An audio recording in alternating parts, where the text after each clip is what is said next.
Bismillahir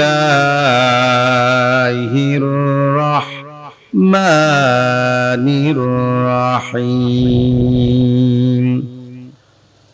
Wa innahu ladhikrun laka wa liqaumik wa sawfa tus'alun.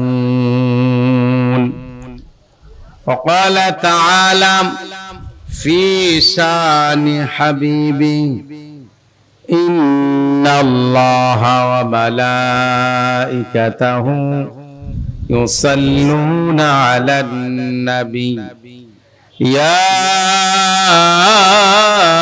أيها الذين آمنوا صلوا عليه وسلموا تسليما اللهم صل على سيدنا مولانا محمد وعلى آل سيدنا حبيبنا محمد। Helatala Sonapatti ও তৎসংলগ্ন ব্যবসায়ী বৃন্দ কর্তৃক আয়োজিত বার্ষিক ওয়াজ মাহফিলের সম্মানিত সভাপতি, হাজারো ওস্তাদের ওস্তাদ, আলেমদের উস্তাদ, দক্ষিণবঙ্গের খ্যাতিমান কৃতিমান প্রখ্যাত আলেমে দ্বীন, পাত্র মসজিদের সম্মানিত সুযোগ্য ইমাম ও খতিব, যিনি সভাপতিত্বের আসন অলংকৃত করেছেন, মাওলানা মুফতি হুসাইন আহমদ সাহেব। আজকের এই ওয়াজ মাহফিলের মধ্যমণি প্রধান আকর্ষণ, যিনি আল্লামা মারহুম মাকফুর মকবুল দিলওয়ার হোসেন সাঈদী রহমাতুল্লাহ আলাইকে কপি করে, কার্বন করে, অনুকরণ করে, যার সুর নকল করে কথা বলেন, সেই প্রখ্যাত বিশ্বনন্দিত আলোচক জনাব আল্লামা আব্দুল্লাহ আল আমিন সাহেব ইতিপূর্বে আপনাদেরকে আলোচনা শুনিয়ে ধন্য করেছেন। হেরাজ মার্কেটের সম্মানিত খতিব হাফেজ মাওলানা আবুল কালাম আজাদ, আমার বন্ধু প্রীতম হাফেজ মাওলানা জাহিদুল হক সহ অত্র এলাকার মসজিদের, বাজারের, আমার সামনে উপবিষ্ট বিদগ্ধ মুসল্লিয়ানে কেরাম, পর্দার অন্তরালে আমার সম্মানিত মা ও বোনেরা, সকলের প্রতি আমার সালাম। আসসালামু আলাইকুম ওয়া রাহমাতুল্লাহি ওয়া বারাকাতুহু।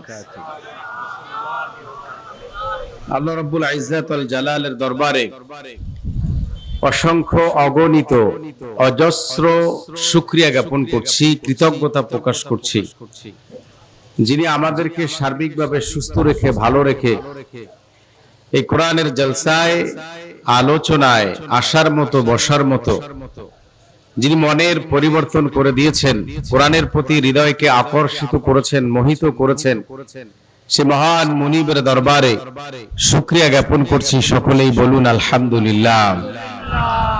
আলহামদুলিল্লাহি রাব্বিল আলামিন। রব্বানা লাকাল হামদান কাসীরান তাইয়িবান মুবারাকান ফি। সম্মানিত সুধী, আজকে যে বিষয়ের উপরে আলোচনা শুনবো সে বিষয়টি হলো কোরআনুল কারীম। কোরআনুল কারীমের গুরুত্ব, কোরআনুল কারীমের ফজিলত, কোরআনের মর্যাদা, এই সম্পর্কে এই কেন্দ্রিক আমরা আলোচনা অল্প সময় শুনবো। প্রধান আকর্ষণ, উনি আসলেই, হুজুরের নির্দেশনা পেলেই আমি আলোচনা ইতি টানবো, শেষ করে দেবো ইনশাআল্লাহ। তো কোরআনুল কারীমের সূরাতুশ শুরা, ওখান থেকে একটি আয়াতে কারিমার অংশ বিশেষ তেলাওয়াত করেছি। তেলাওয়াতকৃত আয়াতে আল্লাহ রাব্বুল আলামিন ইরশাদ করেন, নিশ্চয়ই নবীকে অ্যাড্রেস করে আল্লাহ বলেছেন, এই কোরআন হলো আপনার জন্য এবং আপনার কওমের জন্য, আপনার জাতির জন্য, উম্মতের জন্য স্মরণিকা, স্মরণীয় বাণী। অনতি বিলম্বে, অচিরেই, খুব শীঘ্রই তোমরা এই কোরআন সম্পর্কে জিজ্ঞাসিত হবে। আমাদেরকে আল্লাহ ধরবেন, কোরআন সম্পর্কে আল্লাহ আমাদেরকে জিজ্ঞেস করবেন। এই হলো এই তেলাওয়াতকৃত আয়াতের শাব্দিক অনুবাদ। আমরা এবার একটু ব্যাপক আলোচনার দিকে যাব। কোরআনুল কারীমকে আমরা শ্রদ্ধা করি। আমরা নামাজ না পড়লেও, রোজা না রাখলেও, শরীয়তের যে বিধিবিধান, যে বিধিনিষেধ, যে নির্দেশনা, যেটা বর্জনীয়, এগুলো আমরা যথাযথভাবে পালন না করলেও কোরআনের প্রতি অগাধ ভালোবাসা, শ্রদ্ধা, সম্মান এটা আমাদের আছে। কিরকম আছে মনে করুন, কোরআনুল কারীম যে কাপড়টা দিয়ে পেঁচিয়ে মুড়িয়ে রাখা হয়, ওই কাপড়টা খুব দামি কাপড় নয়। ওই কাপড় দিয়ে আমরা কেউ যদি নাকের ময়লা, শরীরের ঘাম, এইরকম কোনো কিছু যদি মুছে ফেলি, এটাগুলো আমাদের কাছে খুবই বেদনার, কষ্টের কারণ। আমরা এগুলো সহ্য করতে পারি না। এটা দিয়ে যদি আমরা পায়ের ময়লা মুছি, জুতাটা যদি পরিষ্কার করি, এর চেয়েও অনেক দামি কাপড় আছে, সেগুলো দিয়ে করলে কোনো আপত্তি নেই, বিপত্তি নেই, বাধা নেই। কিন্তু ওই কাপড়টা দিয়েই যদি আমরা এই কাজগুলো করি, করলে কিন্তু তখন যে নামাজ পড়ে না, কোরআনের বিধান যথাযথভাবে মানে না, তারও কিন্তু কষ্ট লাগে, ব্যথা লাগে। তো কোরআনুল কারীম আমরা আবার অনেকে মানি। কিরকম মানি? কোরআনুল কারীম আমরা ওপেন করে মানি, কোরআনুল কারীম আমরা বন্ধ করে মানতে রাজি না। বন্ধ করে মানার মানে হলো কোরআনের যে নির্দেশনা, কোরআনের যে হুকুম, কোরআনের যে আইন, কোরআনের যে ল, কোরআনের যে বিধান, কোরআন যেটা বলেছে ধরো, কোরআন যেটা বলেছে ছাড়ো, এই বিধানগুলো মানতে গিয়ে আমরা চোট খাই। ওই সময় আমরা কোরআনকে মানতে পারি। সূরা ইয়াসিন পড়লে এত সওয়াব, সূরা ইখলাস 3 বার পড়লে খতমের সওয়াব। এই যে ফজিলতপূর্ণ সূরা মুলক তেলাওয়াত করলে কবরের আযাব হবে না, সেই আশা, ভরসা, বিশ্বাস, আস্থা নিয়ে আমরা এগুলো করি। কিন্তু আল্লাহ রাব্বুল আলামিন এই কোরআনুল কারীম যে অংশ বিশেষ পালন করার কথা বলেননি, সুবিধার আলোকে, সহজতার আলোকে কোরআন পালন করার কথা আল্লাহ বলেননি। আল্লাহ বলেছেন কমপ্লিটলি, টোটালি, সার্বিকভাবে, সব দিক থেকে এই কোরআনুল কারীম তোমাকে মেনে চলতে হবে। ভাইরা আমার, আল্লাহ রাব্বুল আলামিন কোরআনুল কারীমের ব্যাপারে আমার আল্লাহ জানিয়েছেন। এই কোরআনে কি কি আছে শুনে নাও। وَنَزَّلْنَا عَلَيْكَ الْكِتَابَ تِبْيَانًا لِكُلِّ شَيْءٍ। নবী, আমি আপনার উপরে কোরআনুল কারীম নাযিল করেছি, প্রতিটি বিষয়ের ব্যাপারে আমি রব্বুল আলামিন এর বিবরণী বয়ান আমি আল্লাহ দিয়ে দিয়েছি। আপনার ব্যাংকিং সেক্টরটা কেমন হবে, অর্থনীতিটা কেমন হবে, পররাষ্ট্র নীতিটা কেমন হবে, স্বরাষ্ট্র নীতিটা কেমন হবে, মুশরিক, অমুসলিম, নন মুসলিম যারা, এদের সাথে আপনার কেমন ভাবটা হবে, কেমন সুসম্পর্ক করা দরকার, এদের সাথে আমাদের আচরণটা কেমন, তাও আল্লাহ কোরআনে বলেছেন। ব্যবসা বাণিজ্য কিভাবে করব, তাও আল্লাহ বলেছেন। নারী কমিশন, এদের ব্যাপারে কি সমাধান, তাও রব্বুল আলামিন ১৫০০ বছর আগে কোরআনুল কারীমে আল্লাহ রব্বুল আলামিন জানিয়ে দিয়েছেন। তো বন্ধুগণ, আমাদের চলার পথে যত সমাধান দরকার আল্লাহ রব্বুল আলামিন তা কোরআনে দিয়েছেন। এজন্যই আল্লাহ অন্য আয়াতে বলেছেন, লাকাদ আনজালনা ইলাইকুম কিতাবান ফীহি যিকরুকুম আফালা তাকিলুন। অবশ্যই আমি আল্লাহ তোমাদের প্রতি এই কোরআন নাজিল করেছি। আল্লাহ আমাদের কথা বলেছেন। এই কোরআনে তোমাদের আলোচনা আছে, তোমাদের আলাপচারিতা, তোমাদের কথামালা, এগুলো এই কোরআনের মধ্যে আমি আল্লাহ নাজিল করেছি। আফালা তাকুলুন, তোমাদের বোধ হবে না, তোমাদের আকল হবে না, তোমরা এটা নিয়ে ভাববা না, তোমরা এটা নিয়ে চিন্তিত হবে না, ভাবিত হবে না, কেন তোমরা এই কোরআন নিয়ে তাদাব্বুর করো না? আফালা তাকুলুন, তোমাদের কি আকল হবে না? কথাকার আল্লাহ প্রশ্ন রেখেছেন, তোমাদের আকল হবে না? তোমরা কোরআনুল কারীম নিয়ে তোমরা ভাববা না? আমরা একটু জায়গা রাখতে গিয়ে কত ভাবি, কতবার চিন্তা ভাবনা করি, এক পা আগাই দুই পা পিছনে যাই, জায়গাটা রাখতে গিয়ে আবার কারো খপ্পরে পড়ে সব সর্বস্ব হারিয়ে রাস্তার ফকির হয়ে বসে যাই কিনা, কত চিন্তা ভাবনা, এরপরে জায়গাটা রাখার সিদ্ধান্ত নিই। কিন্তু কোরআনুল কারীমের ব্যাপারে আমাদের সিদ্ধান্তটা ওরকম নাই। কোরআনুল কারীমটা আমাদেরকে যে যথাযথভাবে যেভাবে গ্রহণ করা দরকার, যেভাবে মেনে নেওয়া দরকার, সেভাবে আমরা করতে পারি নাই। তো ভাইয়েরা আমার, আল্লাহ রাব্বুল আলামিন বলেছেন, তোমাদের উপরে এই কোরআন নাজিল করেছি, তোমাদের কথাগুলো এই কোরআনে আছে, এখন আমাদের কথাগুলো কোরআনে আছে কিনা আমরা কোরআন থেকে দেখব। আসুন দেখি কোরআন কি বলে নারী কমিশন নিয়ে। কোরআন এ ব্যাপারে কি বলে? কোরআন এ ব্যাপারে বলেছে নারী কমিশন নিয়ে যারা অগ্রসর হতে যাচ্ছে, প্রস্তাবগুলো যারা দিয়েছে, আল্লাহ বলেছেন ওরা মানুষ না, ওরা হলো অমানুষ। ওরা কি? অমানুষ। আল্লাহ কোথায় কইছে? যে হুট করে যে হুজুর বললেন, এসে দলিল দেন। আসুন দেখি কোরআন কি বলে। বন্ধুগণ, আল্লাহ রাব্বুল আলামিন কোরআনুল কারীমে বলেছেন, কিতাবুন আনজালনাহু ইলাইকা লিতুখরিজান নাসা মিনাল যুলুমাতি ইলান নূর। আমি আপনার প্রতি কিতাব নাজিল করেছি। কেন করলাম? লিতুখরিজান নাসা মিনাল যুলুমাতি ইলান নূর, মানুষদেরকে অন্ধকার সমূহ থেকে আলোর দিকে বের করে নিয়ে আসবেন।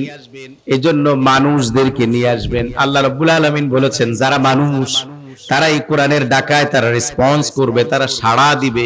আর অমানুষ যারা, তারা কোরআনের কথায় সাড়া দিবে না। এই নারী কমিশন যারা আছে, যে নারীরা, ওদের গা দিয়ে বেশ্যা নারীদের মতো গন্ধ আসে, বিদঘুটে গন্ধ। ওদের কোরআনের ইলম নাই, কোরআনের বুঝ নাই। চেহারাটা এত বিভৎস, এত বিধ্বস্ত, এত নিকৃষ্ট, এত নোংরা। কুত্তার চেহারাও ওর চেয়ে ভালো দেখায়, ওদের চেহারা যতটা বিধ্বস্ত। চেহারার নূর আমার আল্লাহ নিয়ে নিয়েছেন।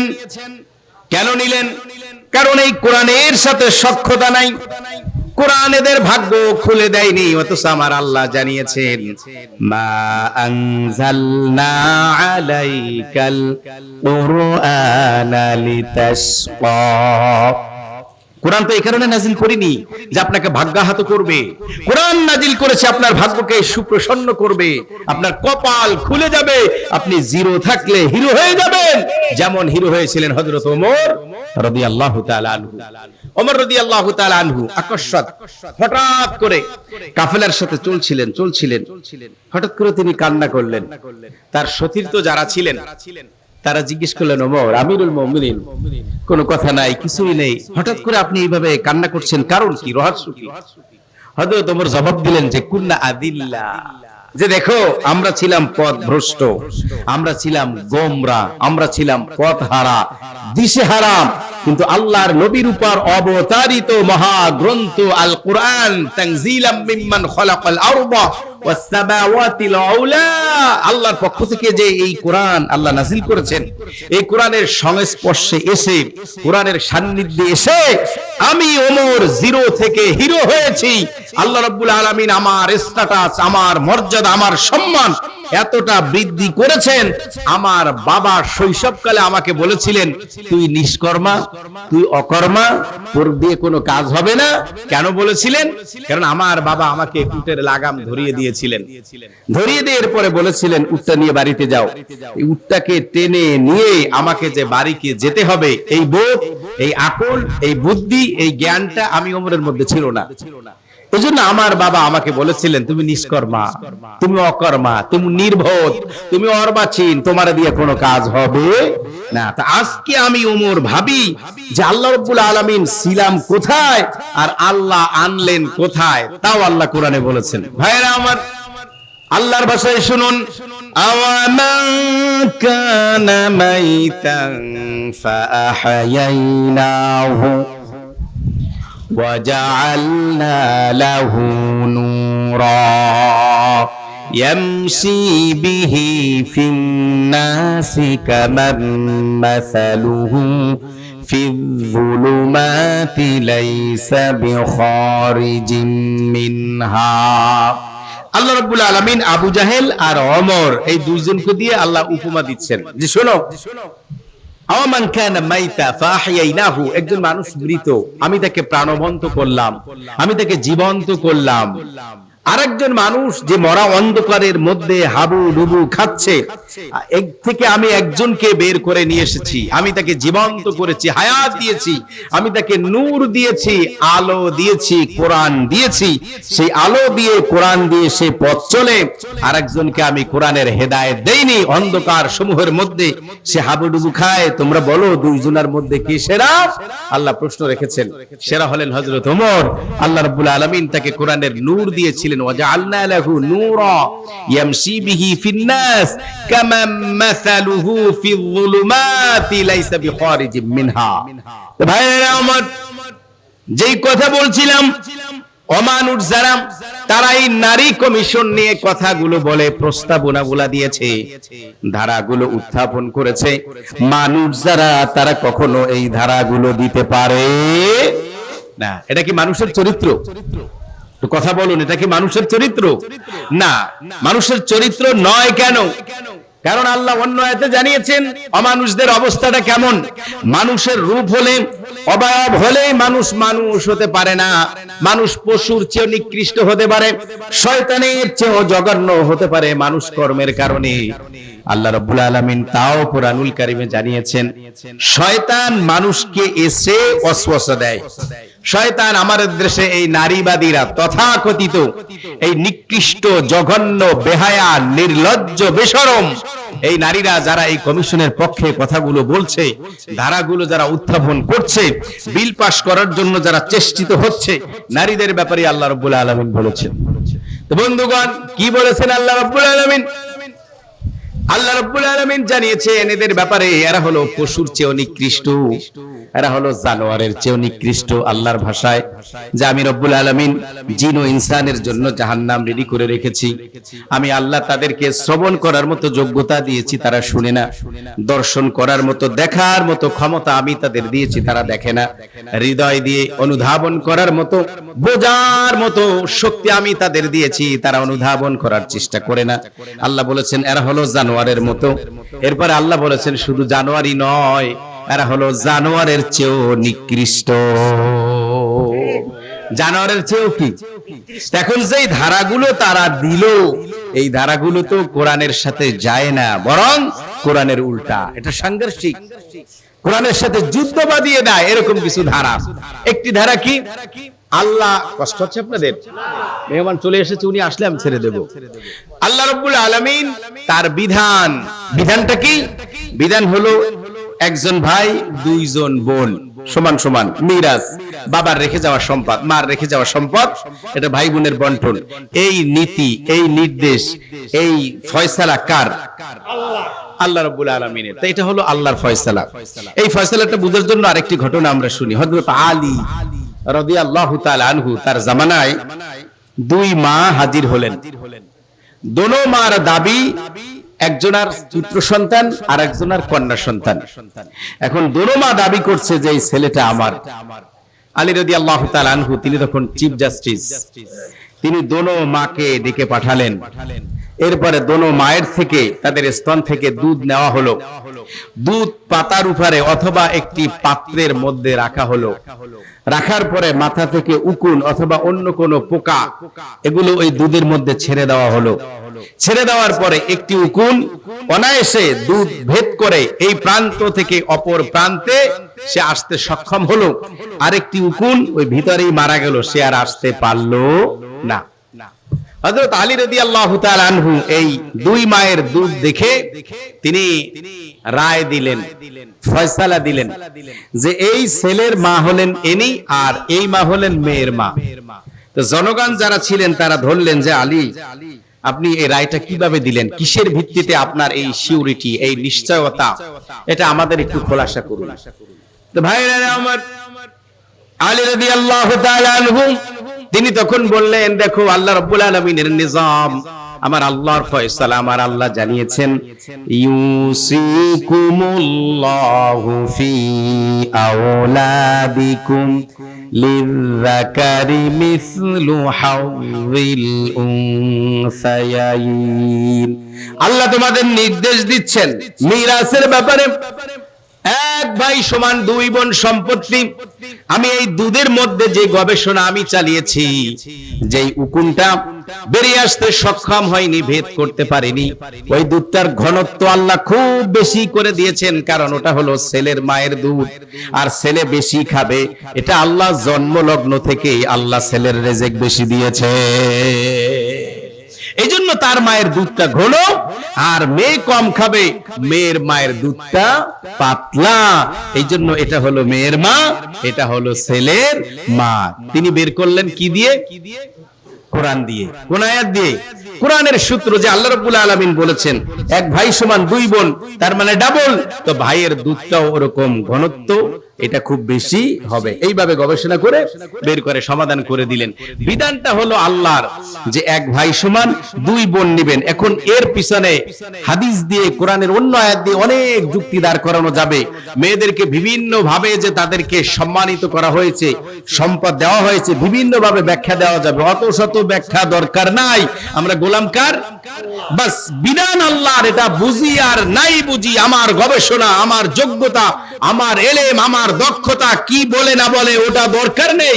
শুধুমাত্র আমার আল্লাহ বলেছেন, আমি আবু জাহেলের মতো হতে চাই না, ওমরের মতো হতে চাই। সামিআনা ওয়া আতানা, বাস আল্লাহর বিধান শুনলাম, মনে প্রাণে মেনে নিলাম। এ ব্যাপারে গবেষণা আমার কোনো প্রয়োজন নাই। আল্লাহ বলেছেন এটা, বাস এটাই। মানুষ যুবক প্রেমিকাকে পাওয়ার জন্য কুকুর পর্যন্ত রূপ নেয়। আপনারা দেখেছেন 4 বছর আগে করোনাকালীন সময় সংসদের এরিয়ায়, জিয়া চন্দ্রিমা এরিয়ায় একজন প্রেমিকা বলেছিল, তুমি যদি কুকুর হয়ে ঘুরতে পারো, আমি শিকল হাতে ধরে ঘুরবো, আর এটা গোটা দুনিয়ার মানুষ দেখবে, তবে বুঝবো যে তুমি আমাকে ভালোবাসো। কত নিকৃষ্ট মানসিকতা, কত বিকৃত রুচির অধিকারী।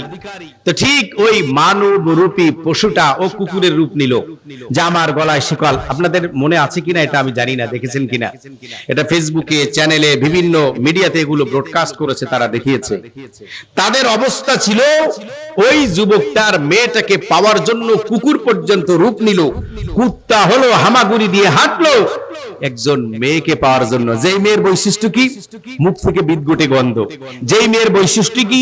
গোসল না করলে পাশে বসা যায় না। এটা সবার, এটা আমাদেরও আছে, মা বোনদেরও আছে। আপনারা আবার নেগেটিভলি নেবেন না, বোঝানোর জন্য কথাগুলো বলছি। যেই মেয়ের বৈশিষ্ট্য কি? শরীর থেকে গন্ধ আসে। যেই মেয়ের বৈশিষ্ট্য কি? মুখ থেকে গন্ধ আসে। যেই মেয়ের বৈশিষ্ট্য কি? আজকে যেরকম তার ফিটনেস, ফিজিক্যালি যে অবস্থানটা, পুরুষ যেই দিকগুলোতে আকর্ষিত হয়, আজকে যেমন আছে কালকে তেমন থাকবে না। সেই মেয়েটাকে পাওয়ার জন্য যুবক, তুমি যদি মানুষ হয়ে, ওয়ালাকাদ কাররামনা বানি আদম, আমি অবশ্যই বনি আদমকে সম্মানিত করেছি, তুমি যদি পশুর, ইতর প্রাণীর মতো চলতে পারো, যে আল্লাহ তোমাকে আপাদ মস্তক যে নিয়ামত রাজি দিয়ে তোমাকে দুনিয়ায় পাঠিয়েছেন, সেই আল্লাহর জন্য তুমি কিছু করতে পারবা না। তো ভাইরা আমার, যেই কথাগুলো বলেছিলাম, নারী কমিশন, এগুলো অমানুষ।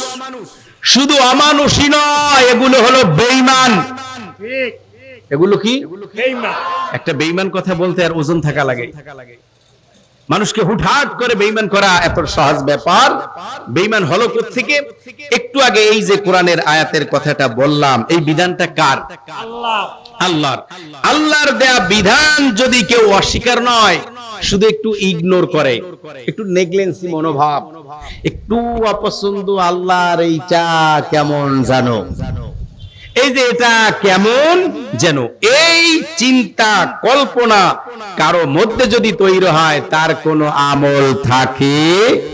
আসুন দেখি কোরআন কি বলে। ভাইরা আমার, আল্লাহ রাব্বুল আলামিনের ভাষায় শুনুন, যালিকা বিআন্নাহুম কারিহু মা আনজালাল্লাহু ফাআহবাতা আমালাহুম। আল্লাহর ভাষা হলো এমন, আমি ওদের আমল এই কারণে বিনষ্ট করে দিয়েছি, বরবাদ করে দিয়েছি, কারণ কারিহু, তারা এটা কারাহাত করেছিল, শুধুমাত্র একটু নেগলিজেন্সি, কেমন জানো এটা হইল না। নামাজ, রোজা, হজ সবই তো করি, কিন্তু আল্লাহর এই যে বিধানটা, এই জায়গায় একটু কেমন যেন অসঙ্গতি, কেমন যেন একটু বেখাপ্পা, কেমন যেন সমান সমান হলো না।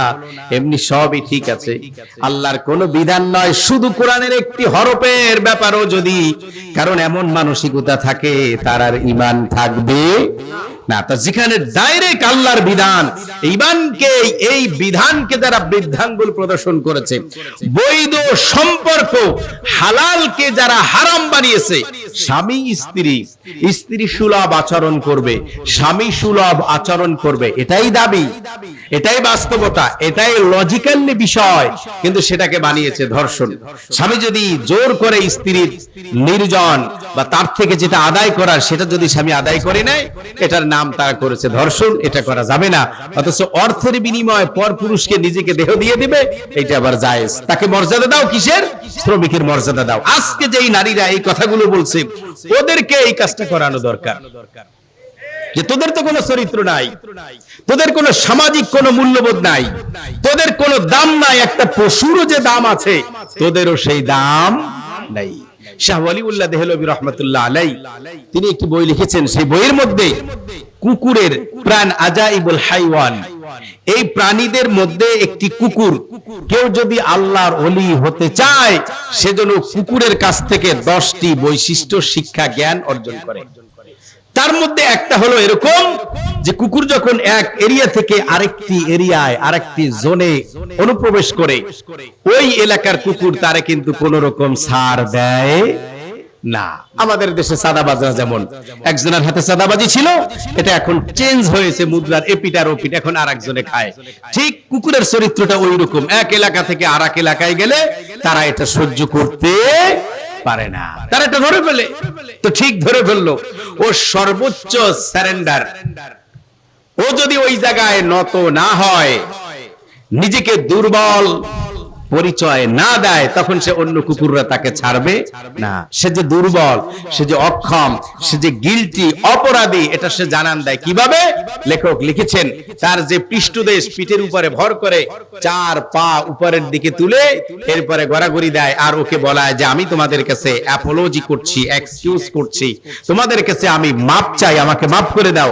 অন্য কুকুরগুলো তখন তাকে মার্সি করে ক্ষমা করে দেয়, যাও তুমি চলে যাও। একজন বান্দা এরকম তার আপাদ মস্তক টোটাল দেহটা কার জন্য দিবে?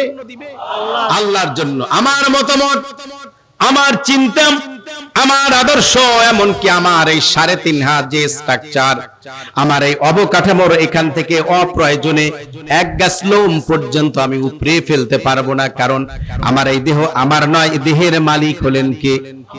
আমার আল্লাহ কোরআনে জানিয়েছেন, ইন্নাল্লাহা আশতারা মিনাল মুমিনিনা আনফুসাহুম ওয়া আমওয়ালাহুম বিআন্না লাহুমুল জান্নাহ। আল্লাহ রাব্বুল আলামিন মুমিনদের জান এবং মাল তিনি জান্নাতের বিনিময়ে কিনে নিয়েছেন। তার মানে আমাদের এই দেহের মালিক কে? যেই দেহ বিক্রি করে দিয়েছি, বিকৃত দেহের উপর আমার অধিকার খাটানোর কোনো অবকাশ নেই, আমার সুযোগ নেই, যেহেতু এই দেহের মালিকানা হলেন আমার আল্লাহ। আমি চাইলেই অকারণে, বিনা কারণে আমার 1 গাছ লোম পর্যন্ত আমি উপরে ফেলতে পারি না। কিন্তু আমরা এমন মজবুতি ইমানদার, জুমার দিনে আমরা রাসূলুল্লাহর সুন্নাতের উপরে দড়ি মেরে দিই।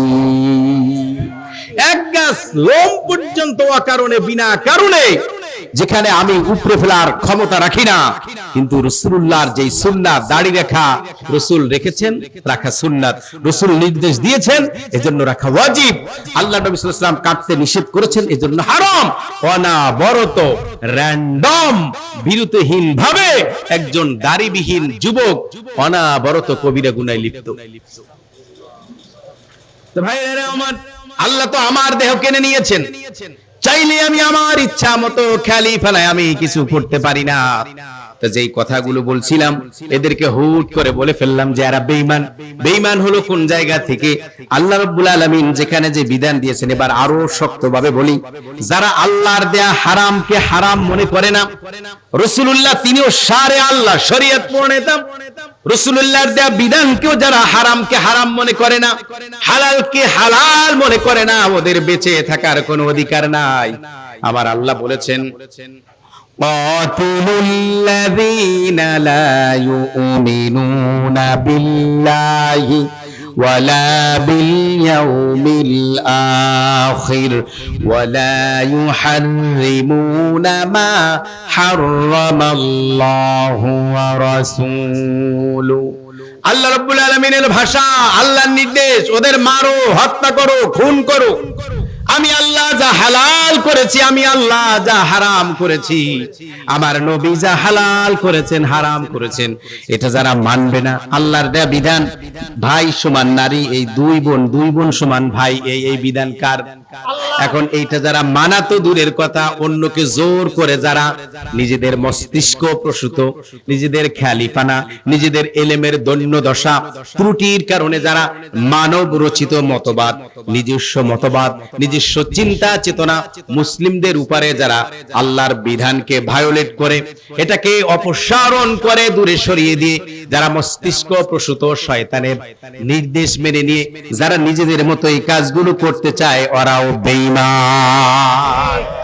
এখনো আমি মানতে পারি না, এটা আমার দুর্বলতা, কিন্তু আমি অস্বীকার করি নাই। কিন্তু অস্বীকার তো দূরে থাক, উল্টা আল্লাহর বিধানকে ওখান থেকে ডিসপোজাল করে, ওখান থেকে অপসারণ করে, সেখানে আমি নিজে আরেকটি বিধান ওখানে চালু করলাম, অন্যের উপরে চাপিয়ে দিলাম, তো আপনি তো খোদার আসনে সমাসীন হলেন, আল্লাহর জায়গায় আপনি জায়গা নিলেন, আপনি তো এই কাজগুলো করতে পারেন না।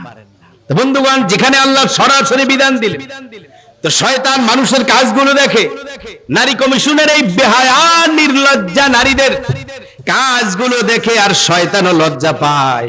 তাও আমার আল্লাহ কোরআনে বলেছেন, ইয ক্বালা লিল ইনসানি কফুর, শয়তান মানুষদেরকে বলে, ও মানুষেরা তোরা নাফরমানি কর, তোরা কুফরি কর, ফালাম্মা কাফারা।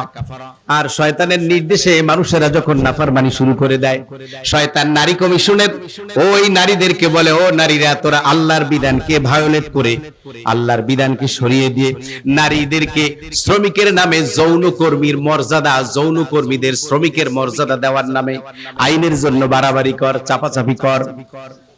শয়তান যখন এই ওহী ওদেরকে করে, ওয়াইন্নাশ শায়াতিনা লা ইউহুনা ইলা আউলিয়াইহিম, শয়তান তার দোসরদেরকে এই ওহী করে, এই টেন্ডেন্সি, এই ইচ্ছা শক্তি, এই পরিকল্পনা, এই প্ল্যান ওদের মনের মধ্যে শয়তান জাগ্রত করে দেয়, তোমরা এই কাজগুলো করো। তখন এই মানুষেরা এই কাজগুলো করে নাফরমানি করা শুরু করে দেয়। শয়তান দেখে এই মানুষেরা, এই বনি আদমের জাতেরা যেই নিকৃষ্ট মানের শয়তানি নাফরমানি করে, আমি শয়তান হলেও আমি অত জঘন্য কাজ করি না। দেখুন আল্লাহ কি বলছেন পরের অংশে, শয়তান যখন ওদের বলে তোরা নাফরমানি কর, তোরা অন্যায় কর, তোরা গুনাহ কর, তোরা এমন জঘন্য কথাগুলো বল, কোরআনের রাজনীতি নাই, হাদিসের রাজনীতি নাই, তখন মানুষেরা ওই কথাগুলো বলা শুরু করে। শয়তান বলে, আমি আল্লাহরে ভয় পাই, আমি শয়তানও অত শয়তান না।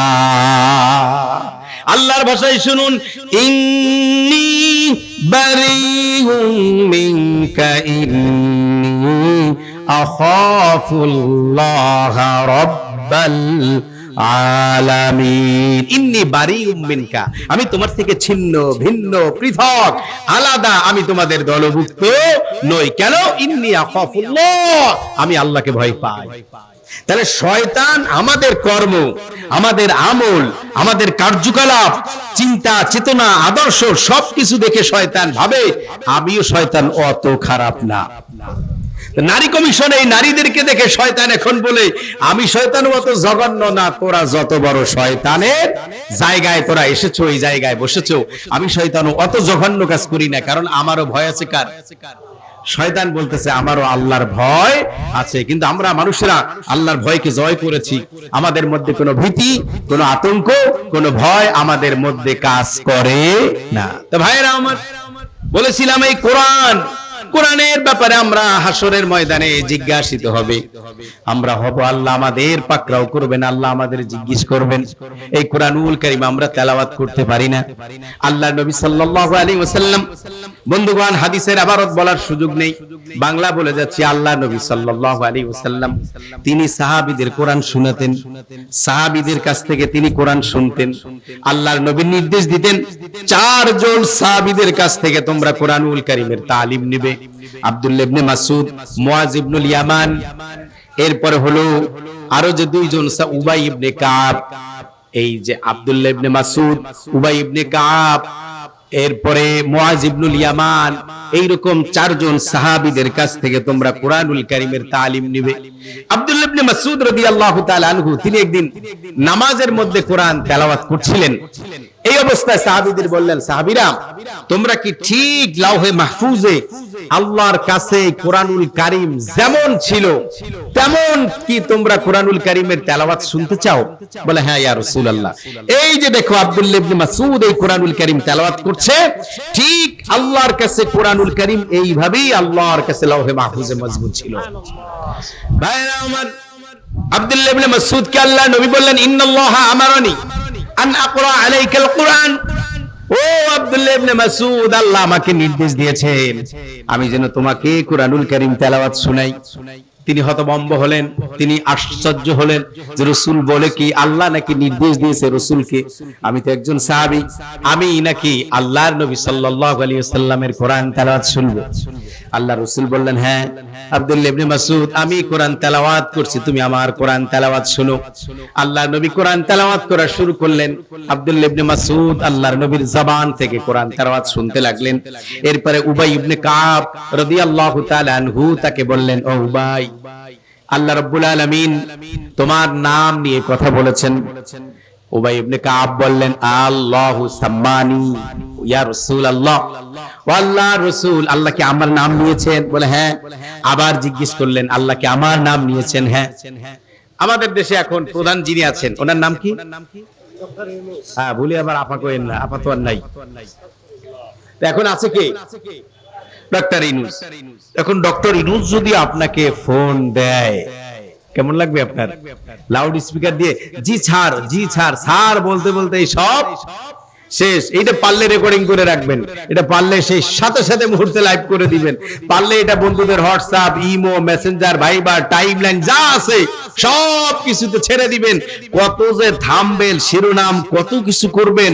যে নোবেল পুরস্কার যিনি পেয়েছেন, বাংলাদেশের বর্তমান যিনি প্রধান, উনি আমার সাথে কথা বলেছেন, এরকম অনেক কিছু বলে, কারণ আপনি খুশিতে বাগবাগ, আত্মহারা, আত্মভোলা আপনি হয়ে যাবেন যে কে ডক্টর ইউনূস সাহেব আমাকে ফোন দিয়েছেন। কিন্তু যেখানে স্বয়ং আল্লাহ রাব্বুল আলামিন উবাই ইবনে কাবের নাম নিয়েছেন, সেই সাহাবীর অনুভূতি কেমন হতে পারে? সুবহানাল্লাহ। আল্লাহ নবী বললেন, উবাই ইবনে কাব, তুমি আমাকে কোরআনুল কারীম তেলাওয়াত শোনাও। উবাই ইবনে কাব রাদিয়াল্লাহু তাআলা আনহু সূরা নিসা থেকে তেলাওয়াত শুরু করে দিলেন। তেলাওয়াত করতে করতে যখন এই আয়াতে চলে আসলেন, ফাকাইফা ইযা জিনা মিন কুল্লি উম্মাতিন শাহীদা ওয়াজিনা বিকা আলা হাউলাই শাহীদা। আরে কেমন অবস্থা হবে যখন আমার উম্মতদেরকে হাসরের ময়দানে আল্লাহ রাব্বুল আলামিন উঠাবেন, সাক্ষীও আসবে। ওই অবস্থায় আমার উম্মতের পরিণতিটা কেমন হবে? আল্লাহর নবীর এই সাহাবী উবাই ইবনে কাবকে বললেন, উবাই তুমি এখানে থামো, তেলাওয়াত আর তুমি করো না, সামনে আর অগ্রসর হয়ো না। আল্লাহর নবী আর তেলাওয়াত করতে দিলেন না, অশ্রু সিক্ত হলেন। আল্লাহ নবী উম্মতের কান্ডারি, উম্মতের মুক্তির জন্য, কল্যাণের জন্য দোয়া করলেন ওই জায়গায় এসে। তো বন্ধুগণ, কোরআনুল কারীম তেলাওয়াত এটা আমাদের মধ্যে নাই, এখন এটা বিদায় নেওয়ার পথে। আমাদের সময়ের প্রতি এতটা দরদ, এতটা মূল্য। ফজরের নামাজ আমরা পড়ি নাই, দোকান খুলতে গিয়ে সূরা ইয়াসিন লাগিয়েছি। ফজরের নামাজ পড়ে কিন্তু দোকানটা খুলি নাই, আজ আমরা শুনতেছি সমানে, অথচ দাঁড়িয়ে প্রস্রাব করছে ড্রেনে দোকানদার।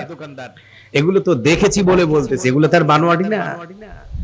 সে ড্রেনে দাঁড়িয়ে প্রস্রাব করছে আর একুলে মোবাইল অথবা ওই যে সবকিছু ফিটিং করা আছে, অটো, কোরআনের তেলাওয়াত হচ্ছে বা বিভিন্ন আলোচকদের আলোচনা, ওয়াজ নসিহত এগুলো চলছে, সে দাঁড়িয়ে দাঁড়িয়ে প্রস্রাব করছে। বন্ধুগণ, এমনটি যেন না হয়। আল্লাহ নবী সাহাবী বললেন, ইয়া রাসূলুল্লাহ, আপনি তো আমার তেলাওয়াত শুনেছেন? বা হ্যাঁ শুনেছি। আল্লাহই নির্দেশ দিয়েছেন, আল্লাহই বলেছেন তোমাকে যেন আমি তেলাওয়াত শুনাই। আবার আরেকজন সাহাবী আব্দুল্লাহ ইবনে মাসউদ, তাকে যেন আমি তেলাওয়াত শুনাই, তোমার থেকে যেন আমি তেলাওয়াত শুনি, এটা আল্লাহর নির্দেশ, আল্লাহ তোমার নাম নিয়ে বলেছেন। বন্ধুগণ, আমরা এখন মানুষদের মর্যাদা দিই। আমাদের মর্যাদাটা কেমন? এই আমরা যারা ইমাম আছি, আলোচক আছে, হুজুর আছে, আমাদেরকে দিয়ে বলি, শোনো এই হুজুরের সাথে কথা কিন্তু হুশ করে বলবা। কেন? হুজুরের খুলনায় 4টে বাড়ি, হুজুরের যে অগাধ জ্ঞান কোরআন আর হাদিসের, এই ব্যাপারে হুজুরকে আমরা প্রায়োরিটি দেই না। দিচ্ছি কি, হুজুর কিন্তু হেরিয়ার গাড়ি আছে, BMW আছে। হুজুরের গায়ের চাদরটা দেখছো কাশ্মীরের, ও ভাঁজ করে হাতের মুঠের মধ্যে নেওয়া যায়। ফোন দেখছো, ল্যাপটপটা দেখেছো হুজুরের, চিন্তা ভাবনা করে হুজুরের সাথে কথা বলবা। তাহলে আমাদের ভ্যালুয়েশন, আমাদের স্ট্যাটাস, আমাদের ভাবনাটা, আমাদের যে সম্মানটা, অনারের জায়গাটা অর্থের দিক। ওনারের জায়গাটাতে অগাধ কোরআনের জ্ঞান, অগাধ পাণ্ডিত্য অর্জন করেছে হাদিসের উপরে, এই ব্যাপারে আমরা তাকে অতটা মূল্যায়ন করি। ও মূল্যায়ন কি, 4-5টা বাড়িয়েছে হুজুরের। তারপরে হুজুরের যে পোশাক, হুজুরের যে চেহারা, হুজুরের হাতের যে আংটিগুলো, হুজুরের যে রুচিবোধ, হুজুরের যে চিন্তা ভাবনা, হুজুরের যে ভাবসা, মানে অসাধারণ। কোরআন হাদিসের আলোকে আমাদের মূল্যায়ন নাই। অথচ আসুন এবার দেখি রাসূলের অবস্থাটা কেমন ছিল। ভাইরা আমার, আল্লাহ নবী সাহাবীদের মূল্যায়ন করতেন কোরআনের আলোকে। কিসের? কোরআনের আলোকে। উহুদের ময়দানে সাহাবীরা যখন শহীদ হয়ে গেলেন, আল্লাহর নবী একাধিক সাহাবী, রক্তে রঞ্জিত, সব জায়গায় রক্ত লাগানো, নবীর কাছে এক একজন সাহাবী আনা হলো। নবী আলাইহিস সালাতু ওয়াস সালাম জানতে চাইলেন এই কোরআনের কয়টি আয়াত, কয় পারা, কোন অংশ পর্যন্ত, কয়টি সূরা মুখস্থ। সাহাবীরা যাদের জানা ছিল তারা বলতেন, ইয়া রাসূলুল্লাহ, এতগুলো আয়াত, এতটি সূরা তিনি আত্মস্থ করেছিলেন, হিফজ করেছিলেন। অমুক কয়টা, অমুকে এতটা, এই কয়টা, এ বেশি, আচ্ছা একটা আগে দাও। মানে কোরআনের যার দখল বেশি তাকে বলেছেন আগে দাও, কোরআনের যার দখল কম তারটা বলেছেন পরে দাও। এবার আপনারা ভাবুন তো, আমরা যারা কোরআনের হাফেজ বা আমরা যারা আলেম, আমাদের মর্যাদাটা, মসজিদে ইমামতি করলো কত, টেনে হিস্ট্রি 12,000 15,000, মসজিদ কনস্ট্রাকশনের জন্য কোটি কোটি টাকা সব হয়, কিন্তু একজন ইমাম মুয়াজ্জিনের জন্য ওটা হয় না। ওই সেই উপর থেকে আল্লাহর রহমতের পানি পড়ে, আর মুসল্লিরা অস্কার হুজুর ভাগ্য ভালো, সাদ হবার পরও আপনার কপালে বৃষ্টির পানি জুটছে। এইরকম কপাল আপনার হয় না কেন? আপনি ওইরকম ছাদ খোলা রাখেন, আপনার বাসা বাড়ি ওইরকম বৃষ্টি পড়ুক। আমাকে এরকম একজন যে কোনো এক জায়গায় ইমামতি করার সময়, আজ থেকে প্রায় 10-12 বছর আগে, তা উনি উল্লেখযোগ্য একজন ব্যক্তি মসজিদের, আমারে বলতেছে, হুজুর একটু কম কম খাবেন, আল্লাহ আপনাদের বরকত দিবে। তা ভাই, আপনি এই বরকত আপনি নেন না কেন? এই বরকত আপনিও তো নিতে পারেন, আপনি আমারই ওয়াজ করেন কেন? উনি আমার দিক তাকায় রয়েছে। সে প্রস্তুত ছিল না যে ইমাম এইরকম একটা কথা বলতে। এরপর থেকে সে আমাকে আর এই জাতীয় কোনো কথা আর কখনো বলে না। এর আমাদেরও অভ্যাস খাচ্চট খারাপ আছে। কোন রকম একটু গেলে কাঁধে হাত, ঘাড়ে হাত, ওনারে পটানোই লাগবে, ওনারে পক্ষে রাখানোই লাগবে। করলাম না ইমামতি, তাতে কি? তো ভাইরা আমার, যেই কথাগুলো বলছিলাম, আল্লাহ রাসূল কেমন মর্যাদা দিতেন সাহাবীদের। আল্লাহ রাসূলের কাছে একজন নারী এসে বললেন, ইয়া রাসূলুল্লাহ, আপনি আমার পানি গ্রহণ করুন, আমি আপনার স্ত্রী হতে চাই। আল্লাহর নবী অনেকক্ষণ কোনো রেসপন্স করলেন না, জবাব দিলেন না। পাশে আর একজন সাহাবী ছিলেন, তিনি বুঝতে পারলেন আল্লাহর নবী তাকে গ্রহণ করবেন না। নবী আলাইহিস সালাতু ওয়াস সালামকে সাহাবী বললেন, ওগো রাসূল, আমার মনে হয় আপনি তাকে বিবাহ করবেন না, আমি করতে চাই। বিবাহটা আমি করব রাসূল, আপনি সেই ব্যবস্থা করে দেন। রাসূল বললেন, তুমি যে বিবাহ করবে, তুমি কি মাহারানা দিতে পারবে? না ইয়া রাসূলুল্লাহ, কোথা থেকে দেব? ঠিক আছে, তুমি যাও, ইলতামিস ওয়ালাউ খাতামাম মিন হাদিদ, গিয়ে প্রয়োজনে একটি লোহার অঙ্গুরীয়, লোহার একটি আংটি হলেও নিয়ে এসো, সেই আংটিটা মহারানা বাবদ তুমি তোমার স্ত্রীকে দিবে। সাহাবী বাড়ি এসে হন্য হয়ে তন্ন হয়ে তিনি খুঁজলেন যে কোথাও একটি লোহার, কি দুর্ভিক্ষ, কি অভাব, কি অনটন ওই সময় ছিল, যে একটি লোহার আংটিও তিনি পেলেন না। রাসূলকে এসে বললেন, ইয়া রাসূলুল্লাহ, আমি তো আংটিটা পেলাম না, আমি এখন কি করব? রাসূল বললেন, তুমি কি কোরআন জানো? হাদিস শোনাচ্ছি আপনাদের। বলে, হ্যাঁ ইয়া রাসূলুল্লাহ, আমি কোরআন জানি। আল্লাহ নবী বললেন, তুমি যদি কোরআন জেনে থাকো, তবে তুমি যেই আয়াতগুলো মুখস্থ করেছো, ওই আয়াতগুলো তুমি তোমার স্ত্রী, জীবন সঙ্গিনী, তাকে তুমি এই কোরআনের আয়াতগুলো তুমি শিখাবে, এটাই হলো তোমার পক্ষ থেকে মহারানা। আর এই কোরআনের তালিম তোমার স্ত্রীকে দিবে, এটাই হলো তোমার মহারানা। তাহলে মূল্যায়নটা হলো কিসের আলোকে? না তালা তালা বাড়ি, গগন চুম্বী ভবন, এই আলোকে মূল্যায়ন হয়েছে? কোরআনের আলোকে মূল্যায়নটা হয়েছে। আমরা এইসব শুনলে আপনারা যারা জেনারেল লোক আছেন সরাসরি বলি, আপনারা মাথা নিচু করে খুব অশ্রুসিক্ত হন, ভাবেন হুজুর খুব মজার মজার কথা বলছে। যখন আপনার মেয়েটা ইউনিভার্সিটি থেকে ইংলিশে মাস্টার্স করেছে, অনার্স করেছে, প্রস্তাব এসেছে মসজিদের ইমাম ৮,০০০ টাকা বেতন পায়, আপনার মেয়ে দিবেন না? হুজুর আরেকটু উপরে দেখেন। কোরআনের মর্যাদাটা আমরা কিভাবে দিলাম? আপনার এই ইয়াকিন, এই বিশ্বাস, এই দৃঢ়তা, এই তাওয়াক্কুল, এই নির্ভরতা এখনো আপনার মধ্যে তৈরি হলো না যে খাওয়ানোর মালিক কে? আল্লাহ রাব্বুল আলামিন। কিন্তু আমাদের অ্যাম্বিশন, আমাদের প্রত্যাশা এটা অনেক আকাশচুম্বী তো ভালো, আরশচুম্বী পর্যন্ত গিয়ে থাকে, এরপরও আমাদের পেট ভরে না। যতই অশ্রুনি ফজিলাত ভালো লাগবে, কান্না করতে রাজি, কিন্তু বাস্তবতার আলোকে এইরকম একজন কোরআনের হাফেজ, কোরআনের আলেম, তাকে এইভাবে সম্মানিত করা, তার সাথে মেয়ে বিবাহ দেওয়া, তার সাথে সুসম্পর্ক রাখা, তাকে সামাজিক যে অনুষ্ঠানগুলো সেই জায়গায় তাকে সামনে রাখা, সেই জায়গাটায় আমরা হুজুরদেরকে নিতে চাই না। এই যে বিভিন্ন কাউন্সিলের অফিস, সংসদ ভবন, সচিবালয়, এই বিজয়ের স্বাধীনতার পর থেকে আজকে প্রায় অদ্যাবধি 54-55 বছর, অন্তত 20 বছর তো ক্ষমতা আলেমদের হাতে ছিল। একবারও কি আলেমদের হাতে ছিল? তাহলে দুর্নীতি, ধর্ষণ, চাটুকারি, তেলমারা, দেশ রসাতলে নেওয়া, যা কিছু করেছে সব কিছুর জন্য আপনারা প্যান্ট শার্ট ওয়ালার দায়ী, আমরা মোল্লারা দায়ী নই। কারণ আমাদেরকে এই অবকাশ আপনারা কখনো দেন নাই। আপনারা এখানে শুনে কাঁদেন, কোরআনের রাজনীতি বক্তব্যগুলো তুলে ধরলে কাঁদেন, বাইরে গেলে হুজুর যা বলছে ও হয় না, তো কি হইলো? তো ভাইরা আমার, আল্লাহর নবীর মিরাস হলো কোরআন, হলো হাদিস। আল্লাহর নবীর সাহাবী আবু হুরায়রা তিনি বাজারে চলে গেলেন, বাজারে গিয়ে বললেন, ও আমার নবীর সাহাবীরা, রাসূলুল্লাহর মিরাস, রাসূলুল্লাহর সম্পদ বন্টন হচ্ছে, কে কে নিবা? বাণিজ্যিক ভাবে, ব্যবসায়িক ভাবে যারা প্রতিষ্ঠিত ছিলেন তারা ব্যবসার ফজিলত কি ভালো করে বুঝেন। ব্যবসায়ী সাহাবীরা বেরিয়ে আসলেন, বেরিয়ে এসে বললেন, আবু হুরায়রা বলো কোথায় রাসূলুল্লাহর সম্পদ পাওয়া যাবে? আল্লাহর নবী বললেন, মদিনায়, মসজিদে নববীতে চলে যাও, হাদিস মদিনা মুনাওয়ারায় চলে যাও। সাহাবীরা দ্রুত গতিতে মদিনার মসজিদে চলে আসলেন। কেন? কারণ তারা সম্পদ অর্জন করবেন।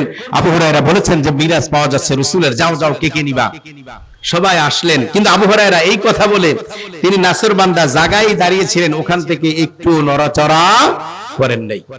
সাহাবীরা দৌড়ে আসলেন মসজিদে, এসে দেখেন রমজানে কেউ ইতিকাফে ব্যস্ত, এসে দেখেন কেউ কোরআন তেলাওয়াতে ব্যস্ত, এসে দেখেন কেউ জিকির আজকারে ব্যস্ত, এসে দেখেন কেউ কোরআনের তাফসীর নিয়ে ব্যস্ত, এসে দেখেন এই কেউ জিকির আজকার করছে, এরকম একটি অবস্থা।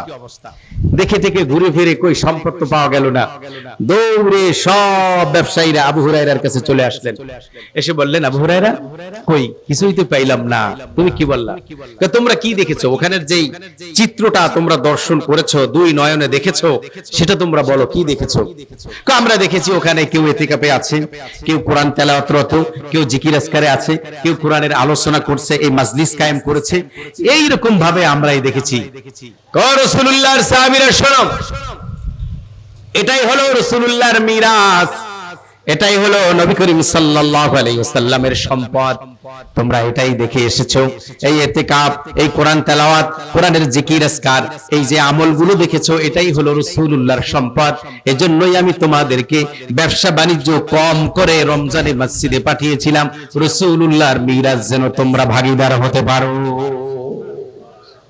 তো ভাইরা আমার, কোরআনের এত গুরুত্ব, অথচ এই কোরআনুল কারীম ভূমিকায় শুরুতেই বলেছিলাম, কোরআনুল কারীম আমরা ওপেন করে মানি, কোরআনুল কারীম আমরা বন্ধ করে মানি না।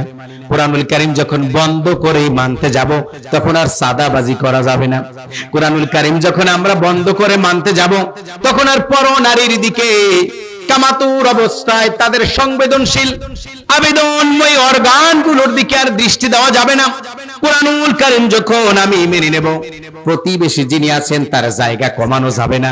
কোরআনুল কারীম যখন আমি মেনে নেব, স্বর্ণটাকে সিটি গোল্ড বানিয়ে, সিটি গোল্ডকে স্বর্ণ বানিয়ে বিক্রি করা যাবে না। কোরআনুল কারীমের বিধান যখন আমি মেনে নেব, পাম অয়েলকে অরিজিনাল খাঁটি সয়াবিন তেল বলে বিক্রি করা যাবে না।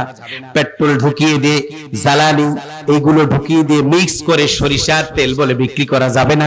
যদি কোরআনুল কারীম আমি মেনে নিই, এই কাজগুলো করা যাবে।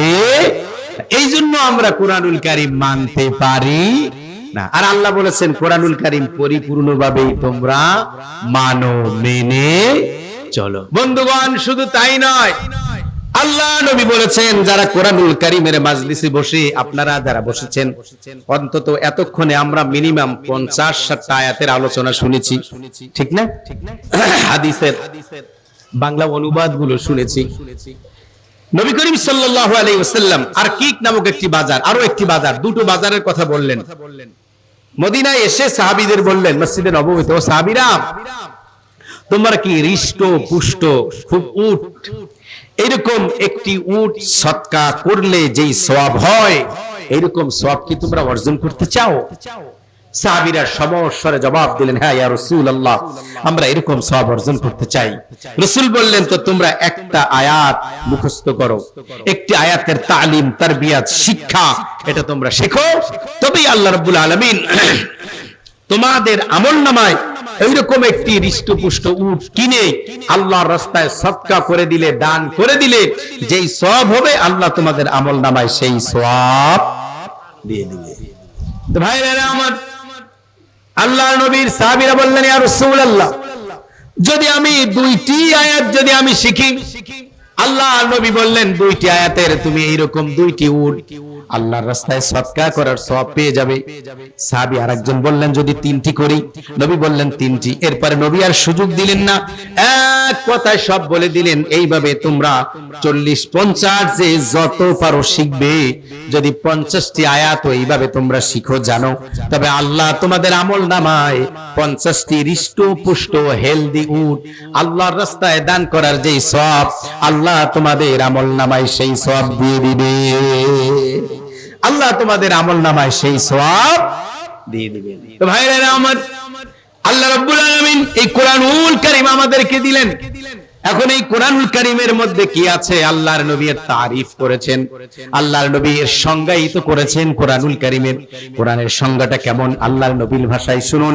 আল কুরআনু কিতাবুল্লাহ, এই কোরআন হলো আল্লাহর কিতাব।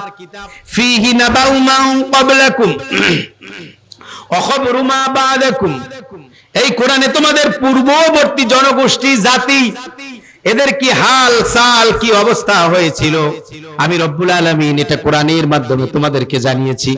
এবং অনাগত দিনগুলো, কবরে তোমাদের কি অবস্থা হবে, মিজানে তোমাদের কি অবস্থা হবে, পলসুরাতে তোমাদের কি অবস্থা হবে, হাসরের ময়দানে যে বিভীষিকাময় পরিবেশের অবতারণা হবে, ওই অবস্থায় তোমাদের কি অবস্থাটা হবে, আমলনামা যখন ডানে বামে দিয়ে দিবে, ওই সময় তোমাদের কি অবস্থাটা হবে, যে অনাগত সময়ে ওই সময়ে তোমাদের কি হবে, সেই খবর আমি রব্বুল আলামিন, আল্লাহ রব্বুল আলামিন তোমাদের আগাম জানিয়েছেন। বন্ধুগণ, আল্লাহর নবী ডেফিনিশন দিয়েছেন, আল্লাহর নবী তারিফ দিয়েছেন, আল্লাহর নবী সংজ্ঞায়িত করেছেন। আল কুরআনু কিতাবুল্লাহ, এই কোরআন হলো আল্লাহর কিতাব। এটা কেমন আল্লাহর কিতাব? এই কোরআনুল কারীম হলো এমন আল্লাহর কিতাব, এই কিতাবের আলোকে যদি আমাদের জীবন, আমাদের সব কিছু সার্বিক দিক, সব কিছু যদি কোরআনের আলোকে আমরা পরিচালিত করি, পরিচালনা করি, তবে আল্লাহ রব্বুল আলামিন আমাদের জান্নাতের সুসংবাদ দিয়েছেন।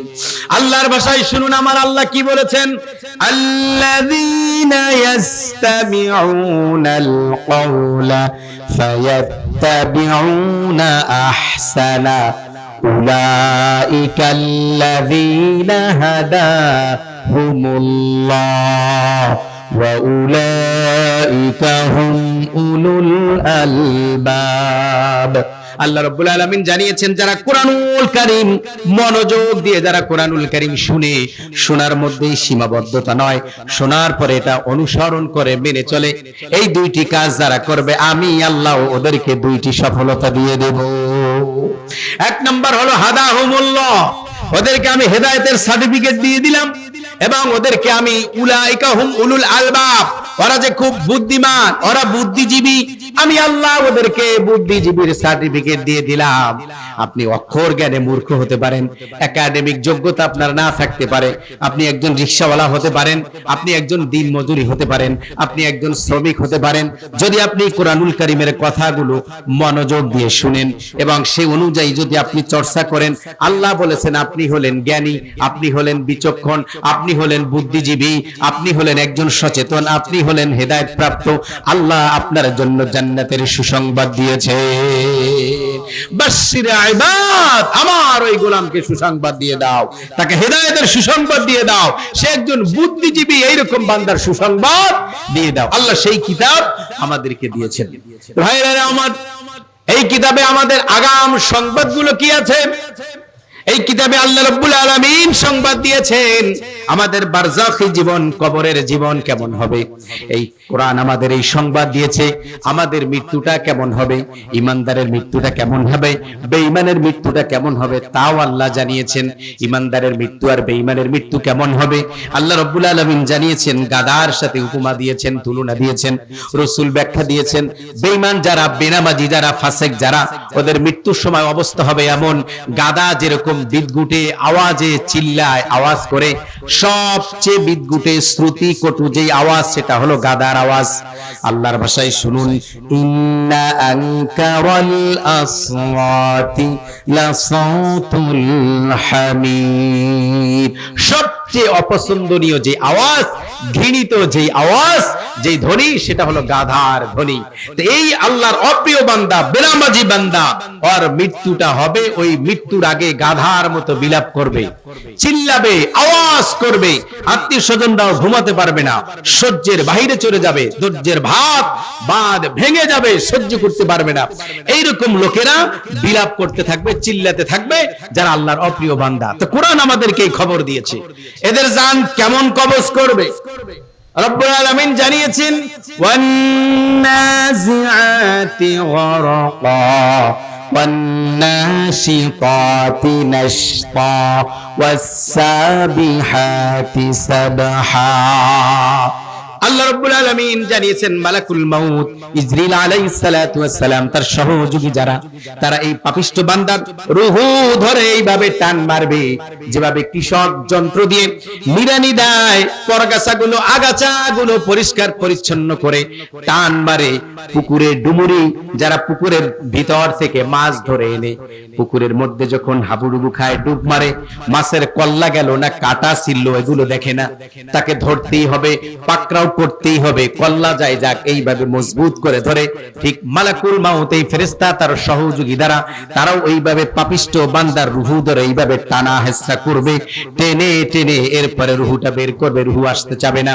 আল্লাহর নবী ব্যাখ্যা দিয়েছেন, খাসার মধ্যে যেই পাখি, ওই পাখি যখন খাসার বাইরে তার লোভনীয়, আকর্ষণীয়, প্রিয় খাবারগুলো যখন দেখে অস্থির হয়ে যায় কখন খাসা থেকে বেরিয়ে আসবে। ঠিক মোমেনের উপমা হলো ওই রকম। মোমেন যখন দেখবে, আল্লাহ মোমেন আর বেঈমান উভয়কে জান্নাত জাহান্নাম দেখাবেন। জান্নাতের নাজ নেয়ামত গুলো যখন মোমেন দেখবে, অস্থির হয়ে যাবে। এই দেহ নামক, এই যে শরীর নামক যে দেহটা, এখান থেকে রূহটা কখন বেরিয়ে আসবে, এজন্য অস্থিরতার মধ্যে রূহটা থাকবে, কখন বেরিয়ে যাব। ওই পাখি যেরকম লোভনীয় খাবার গ্রহণ করার জন্য খাসা থেকে বেরিয়ে আসার জন্য চেষ্টিত হয়, তাড়াহুড়া করতে থাকে কিভাবে বের হবে, ঠিক মোমেনের রূহটা দেহ থেকে ওইভাবে বের হওয়ার জন্য ওইভাবে অস্থির হয়ে যাবে। আর বেঈমানের অবস্থা হবে, হিংস্র প্রাণী, ক্ষিপ্ত প্রাণী পাখিটাকে হত্যা করে ফেলবে, আর শিকার হবে। এটা দেখে পাখিটা খাঁচার মধ্যে নিজেকে লুকিয়ে রাখার চেষ্টা করে, সেভ করার চেষ্টা করে, খাঁচা থেকে বেরিয়ে আসতে চায় না। পাপিষ্ঠ বান্দার আল্লাহর নবী উপমা দিয়েছেন, পাপিষ্ঠ বান্দার মৃত্যুটাও এমন হবে। জাহান্নাম যখন দেখানো হবে, ওকে বলা হবে এই জায়গা হলো তোমার, তখন এই রূহটা আর দেহ থেকে বেরিয়ে আসতে চাইবে না। কিন্তু আজরাইল মালাকুল মাউত টেনে হেসরে এরপরে রূহটা বের করবে, নিয়ে যাবে সোজা সিজ্জিনে। ওখানে গিয়ে রূহের উপরে আযাব হতে থাকবে। বন্ধুগণ, বলেছিলাম কোরআনের পরিচয়, কোরআনের সংজ্ঞা রাসূল দিয়েছেন। এই কোরআন হলো আল্লাহর কিতাব।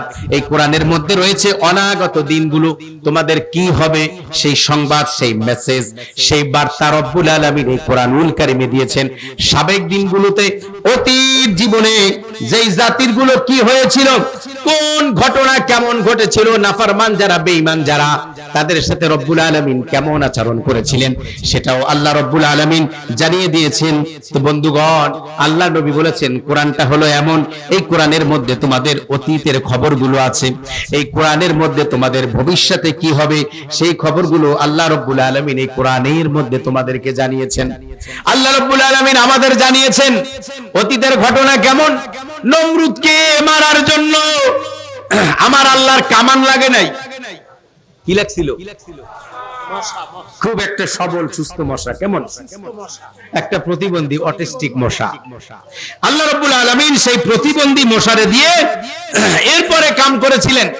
প্রতিবন্ধী মশা নাকের ছিদ্র দিয়ে ঢুকে নমরুদকে দুনিয়া লাঞ্ছনা, বঞ্চনা, গ্লানি, অপমান, অপদস্থ করে শায়েস্তা করে এরপরে আল্লাহ রাব্বুল আলামিন এই ল্যাংড়া মশার দ্বারা তাকে দুনিয়া থেকে বিদায় করলেন। আমাদের আপারেও আল্লাহ 15.5 বছর পর 4 বছর শিশুর দ্বারা, 90 বছরের বৃদ্ধ পৌর পৌরী যারা, এদের দ্বারা আল্লাহ রাব্বুল আলামিন তাকে লাঞ্ছনা বঞ্চনা করে আল্লামা সাঈদীর সেই 17 বছর আগের বক্তব্য, গোরা মৌলবাদী বলবা না এমন ঝাঁকুনি দিব, আগাবাদী দিল্লি গিয়া পড়বা মামু বাড়ি।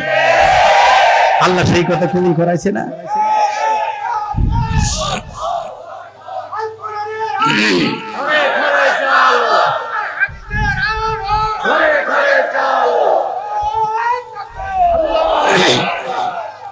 ভাইরা আমার, যেই কথা বলছিলাম, আল্লাহ কখন কারে কোন অবস্থা কি করবেন এটা আমরা জানি না, কিন্তু সমস্যা হলো এই জায়গায় আমরা কোরআনুল কারীম থেকে এই শিক্ষাটা নেই না।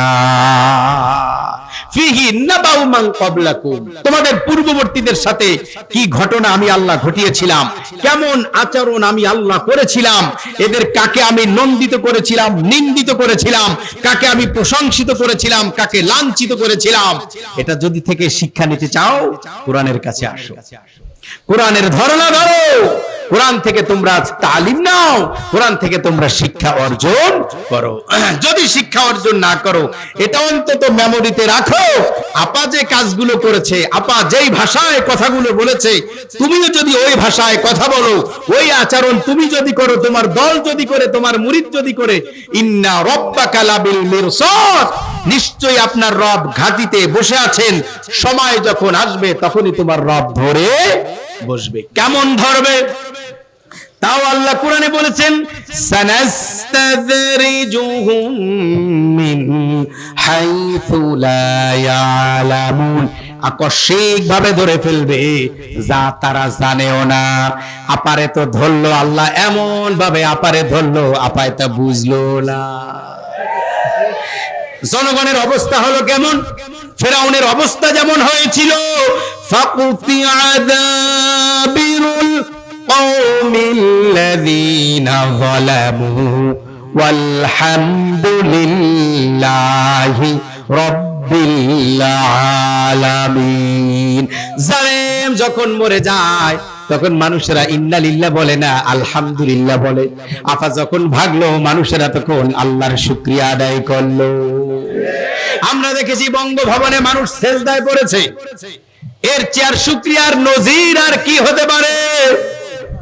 ভাইরা আমার, আল্লাহ রাব্বুল আলামিন দেখিয়েছেন, এজন্য আমাদের মধ্যে যেন এই চিন্তা, এই ভাবনা আপার পদঙ্ক অনুসরণ করে যেন আমরা না চলি। আপা যেই মূলা, যেই টোপ, যেই প্রলোভন, যেই লোভ, যেই হাতিয়ার, মুক্তিযোদ্ধার চেতনা, আলেম মানে জঙ্গি, যুদ্ধ অপরাধী, রাজাকার, এই কথাগুলো যারা বলবেন তারাও সাবধান হন। এটা শুধু টুডে টুমরো, এই সময়ের ব্যাপার। আপার চেয়েও কিন্তু জঘন্য অবস্থা হতে পারে। পারে না, এটা আপাও ভাবে নাই, আমরাও ভাবি নাই। আমাদেরকে কত প্রশ্ন, এমনকি আপার অনুসারী যারা, তারাও, একজন চেয়ারম্যান উপজেলার, তিনিও বলছে, হুজুর এত দোয়া ফুফা জানেন, কিছু করতে পারেন না। দেন আমরা আর কি বলবো, ওই অতীত সাক্ষী দিকে দেখেন এরকম এক সময় হবে, আজ হোক কাল হোক। ফেরাউন 400 বছর ছিল, এর চেয়ে বেশি থাকতে পারেনি, এরও একটা পতন। কিন্তু আমাদের এলেমেও এইটা ছিল না যে এইরকম আবাল বৃদ্ধ বনিতা রাস্তায় নেমে আসবে, প্রতিবাদ করবে। দুধের বাচ্চাকে সেই ওহুদের ময়দানের মতো রাসূলুল্লাহর সামনে দিয়েছিলেন, রাসূল আপনাকে সেভ করবেন, প্রোটেকশন দিবেন, যখন কাফেররা তীর মারবে আমার ছেলেটারে সামনে দিবেন। মহিলারাও চলে আসলো, তারাও এসে কি করলো, তারাও এসে ওই জায়গায় বাচ্চাদেরকে নিয়ে চলে আসলো। স্বামী জানে না, স্বামী জানে না যে বাচ্চা চলে আসছে, স্ত্রী চলে আসছে, অথচ এই নারী কখনো ঘর থেকে বের হয় না। এগুলো আল্লাহ মনের দিক থেকে পরিবর্তন করিয়েছেন বলেই এটা হয়েছে, তাছাড়া এটা হতো না। তো ভাইরা আমার, আলোচনা ইটি টানতে হবে। প্রধান আকর্ষণ তিনি আমাদের মাঝে এখনই আসছেন, চলে আসছে। তো যাই হোক ভাইরা আমার, আলোচনা করছিলাম কিসের? কোরআনের। কোরআনুল কারীমের সান্নিধ্যে আসুন, কোরআনুল কারীমের সংস্পর্শে আসুন, আপনার মর্যাদা বেড়ে যাবে। আমারও মন চায় 10 তলার বাড়ি হতো, আমারও মন চায় আজকের প্রধান আকর্ষণ যেভাবে এসেছেন তার একটা ফেস ভ্যালু আছে। গোটা দুনিয়ায় একাধিক রাষ্ট্রে, অনেক রাষ্ট্রে তিনি চলেছেন, তার নাম শুনলে মানুষ চাতক পাখির মতো ছুটে আসে, চলে আসে, মৌমাছির মতো জমাট বেঁধে যায়। এটা তার একটা সম্মান। আমারও মন চায় আমি এরকম একটু হতে পারতাম, আমি আজহারির মতো একটু হতে পারতাম, আমি অমুক হাফিজুর রহমানের মতো ওইরকম একটা ফেজ হতে পারতাম। এটা আমরা আলোচক যারা আছি আমাদের মধ্যে এরকম একটা ভাবনা আসে। জান্নাতের মধ্যে এরকম একটা চিন্তা ভাবনা থাকবে। দুনিয়ায় থাকা অবস্থায় যদি আমি এটা করতে পারতাম, এই আমলটা যদি আমার হতো, তবে আমি এটা করতে পারতাম। দুনিয়ার মধ্যে যেরকম আমার একটা চাওয়া পাওয়া আছে, ঠিক জান্নাতের মধ্যে যখন মর্যাদাটা অন্য একজনকে দেখব, তখন কিন্তু আমি ওই সময় একটু আফসোস করব যে আমার আমলটা যদি এইরকম হতো, আমি যদি এই সময় বসে না থেকে এই ভালো কাজগুলো করতাম, আমার মর্যাদাটাও এরকম বেড়ে যেত। আল্লাহ যেন আমাদের সেই রকম মর্যাদাবান বানান, আল্লাহ যেন আমাদের সেই রকম পরকালে দামি বানান। আমাদের অবস্থাটা যেন এমন না হয় যে আমরা জাতিকে আটকে ঠেকিয়ে এরপরে জাতির সাথে আমরা আচরণ করি। আমরা যারা দাঈ আল্লাহ, মর্যাদাবান হতে হলে আমাদের মধ্যে তাকওয়া, আমাদের মধ্যে খুলুসিয়াত, আমাদের মধ্যে ইখলাস, এটা অবশ্যই প্রয়োজন। স্টেজে উঠার আগে পয়সা গুনে নেওয়া, উঠেই আগে অ্যাডভান্স নিয়ে নেওয়া, ওঠার আগেই পাঠিয়ে দেওয়া, এই চরিত্র যেন আমাদের কারো মধ্যে না হয়। আপনারা যারা আছেন হাফেজ বানাতে চান, আমার ছেলেটা যেন আন্তর্জাতিক হয়, হইলেই তো 1,50,00,000। সলে তাকরিম হলেই তো আমার এটা হবে। আমার ছেলেটা যদি আলোচক হয়, কন্টাক্ট করলেই তো 80,000 70,000, আর একসাথে 3 জায়গায় প্রোগ্রাম করলেই তো মিনিমাম 1.5 লাখ। এই চিন্তা নিয়ে ছেলেকে আলেম বানাবেন না। আল্লাহ আমাদের সকলকে যারা সন্তানদের আলেম বানাতে চাই, ওলামায়ে হক বানানোর তৌফিক দান করুন। ইখলাসের ভিত্তিতে আল্লাহ আমাদেরকে চলার তৌফিক দান করুন। হুজুর এখন আলোচনা করবেন, তার ব্যাপারে অ্যাডভার্টাইজ করার কিছু নাই। তিনি নিজের থেকেই আল্লাহ তাকে ধন্য বানিয়েছেন। তার আলোচনা আপনারা শুনুন। এখানেই আলোচনা শেষ করছি। ওয়া আখিরু দাওয়ানা আলহামদুলিল্লাহি রাব্বিল আলামিন। আসসালামু আলাইকুম ওয়া রাহমাতুল্লাহি ওয়া বারাকাতুহু।